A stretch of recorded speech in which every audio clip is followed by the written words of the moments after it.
South China Morning Post, 28 July 2022, China threatens South Korea to keep promise on US-made anti-missile systems.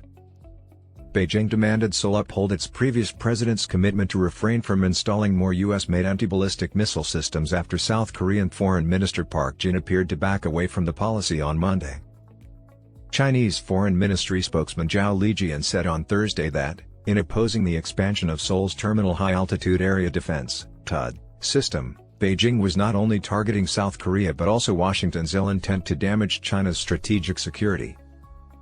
Zhao's comments came after Park spoke at a parliamentary hearing on Monday when he said there were insufficient strategic dialogues between China and South Korea despite their historical relationship.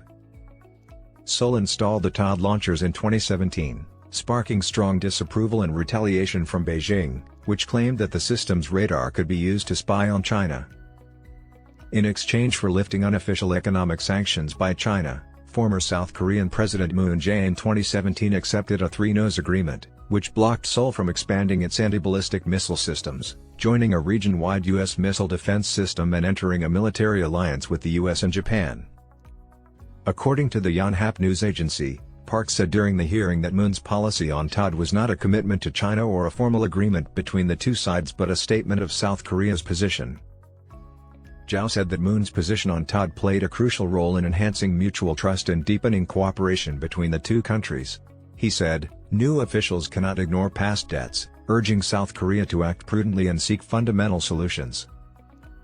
Moon's successor, Yoon Suk-yeol, may upend the country's delicately balanced relationship with its leading trading partner.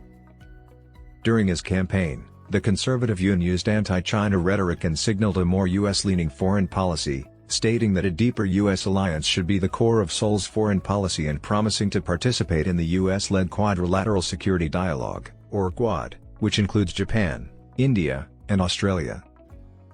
In a phone call between Yoon and Chinese President Xi Jinping in March, the latter described the two countries as inseparable partners and said China was willing to work with South Korea to ensure its position and be part of the globalization network. Zhao reiterated Xi's position, saying that China-South Korea relations had developed comprehensively and rapidly over the past 3 decades, which should be cherished by both sides. Interpersonal relationships are built on trust, international relationships should even more so be this way, Zhao said. In any country, no matter which party is in power, no matter its domestic political needs, its foreign policy should maintain basic consistency and stability. THAAD also faces domestic opposition in South Korea. Activists argue that it was installed without due democratic process and put surrounding areas at risk, with some blockading a base in Songju County to stop construction materials from getting in.